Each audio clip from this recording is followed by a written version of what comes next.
ਉਹ ਤੂੰ ਬੜਾ ਉਦਾਸ बैठा है खैर है?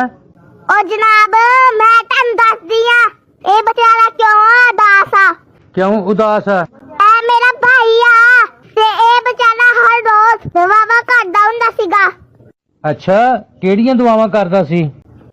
ए दुआवां ए करदा सी या अल्लाह पाक मैं अपने वास्ते कुछ नहीं मंगदा, बस एक सोनी सुनक्की खूबसूरत ते नेक मेरी मां दी रूह एक बाहू दे ते ओ दुआ ए बेचारे दी कबूल हो गई। ओए फिर बेचारा कादा रहा जे दुआ कबूल हो गई ते ओए इनू ते अल्लाह दा शुक्र करना चाहिदा, इहदी अल्लाह पाक ने दुआ कबूल कर लई। ओ ते बड़ा खुशकिस्मत इंसान हुंदा जिहदी अल्लाह पाक दुआ कबूल करदा वा। ओ जनाब अगली गल ते सुन लवो। ओ केड़ी गल?